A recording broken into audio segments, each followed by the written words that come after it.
Pessoal, esse segundo momento da minha fala desse domingo, dia 26 de abril, é para dizer a vocês que existe um método de investigação científica e filosófica, e esse método é o materialismo histórico dialético. Então, materialismo histórico dialético, né, é um método de abordagem,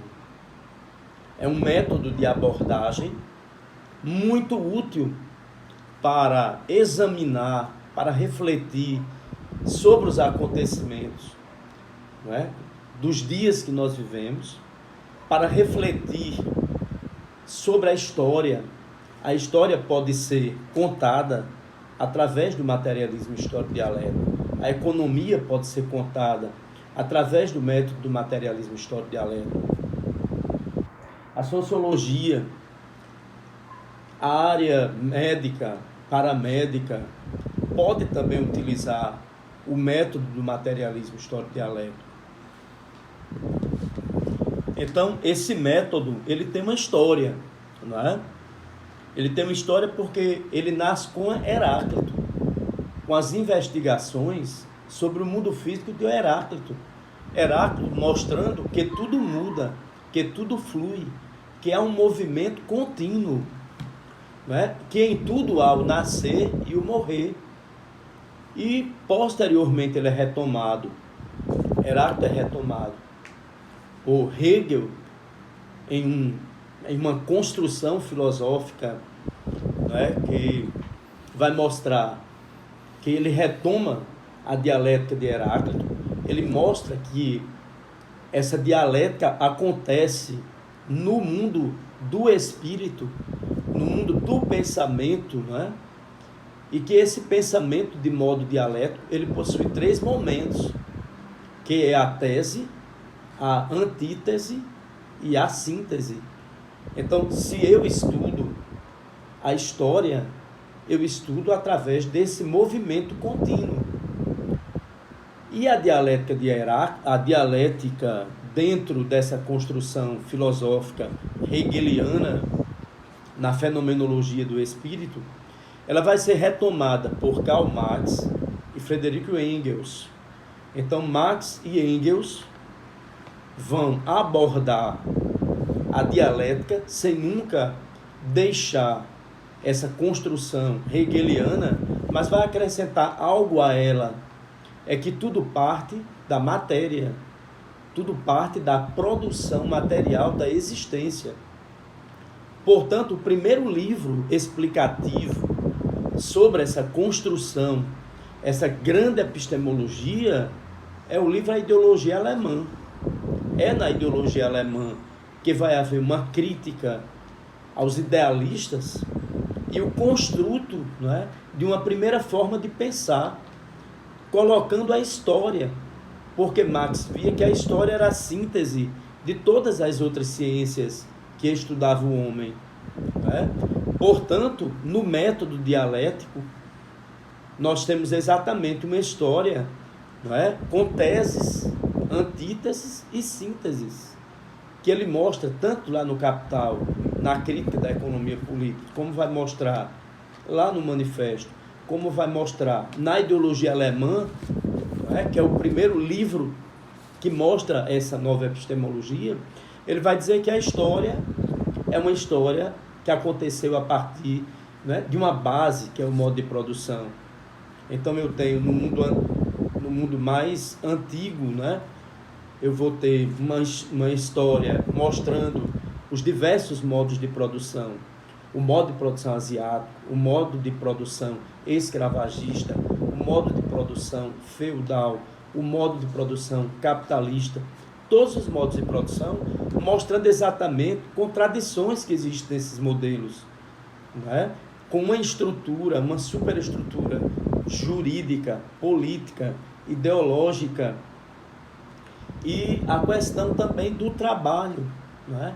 O trabalho com a exploração, no primeiro momento no Egito,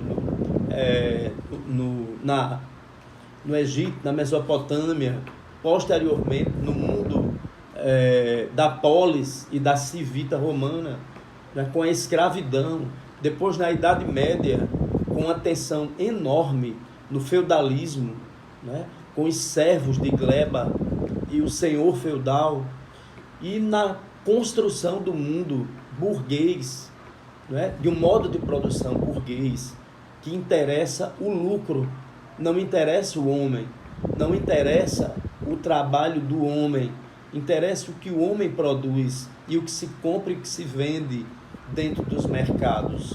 Não interessa nem a vida. Qualquer um pode morrer qualquer hora, não tem o menor significado. O significado para o mundo do capitalismo é o lucro contínuo. Então, através do materialismo histórico dialético, nós podemos entender, não é, que ele tem leis que são importantes nesse modelo.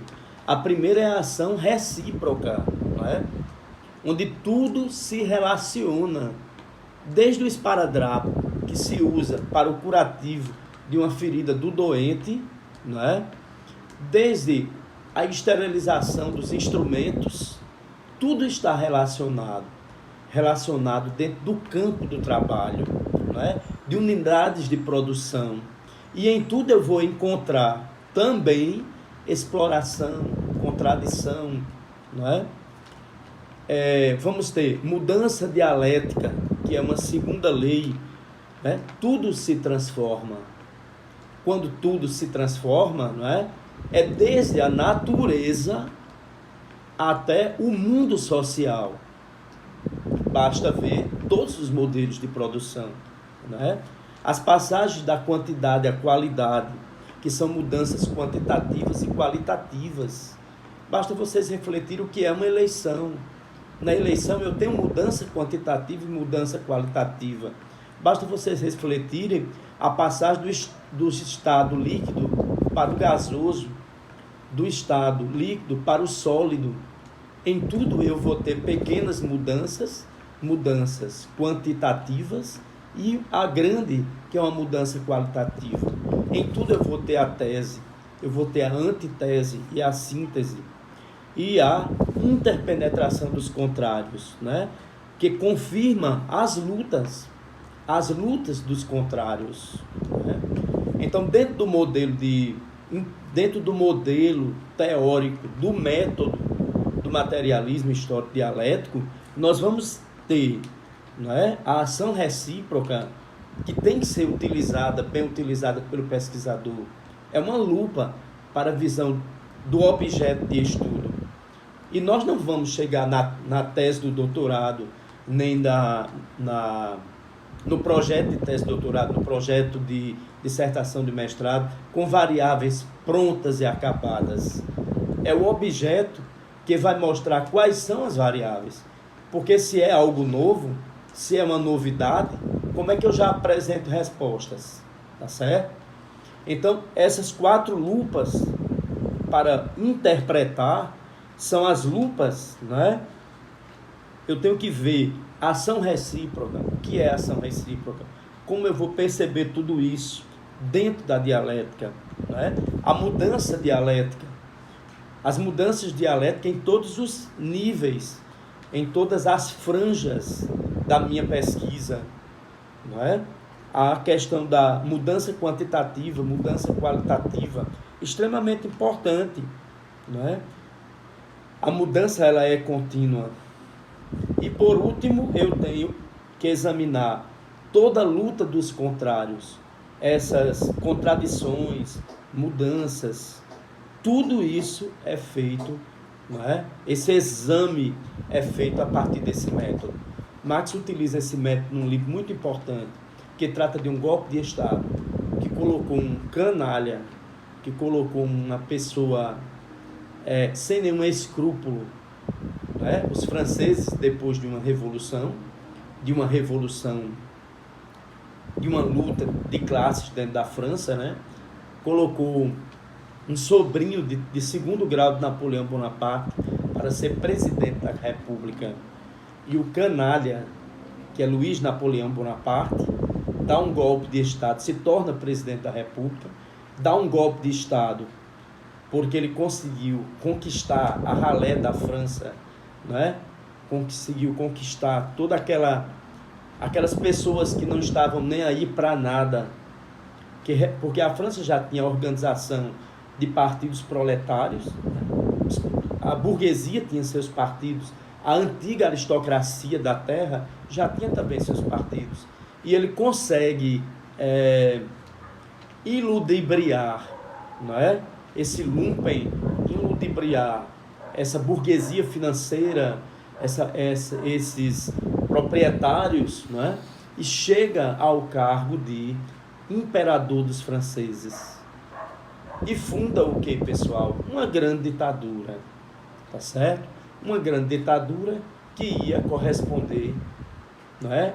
Justamente a esse capitalismo extremamente cruel, que teve seu desenvolvimento também no solo francês e no mundo todo, né? Só que naquele momento já existiam organizações de trabalhadores, inclusive a última Revolução Francesa, a Revolução, se eu não me engano, é 1848, né? Ela é uma revolução dos trabalhadores. Qual é a revolução que os livros de história menos comentam? Né? Que é assim, uma nota, é justamente essa, porque se trata de trabalhadores, né? Então o Marx vai, a partir do materialismo histórico dialético, ele vai explicar essas lutas de classe na França, vai explicar o golpe do 18 do Brumário, né? E eu digo a vocês que na hora de uma pesquisa, né, de uma pesquisa científica, vocês devem também procurar ainda o materialismo histórico dialético, porque é um instrumento para investigação, para explicação dos objetos da nossa realidade. Obrigado.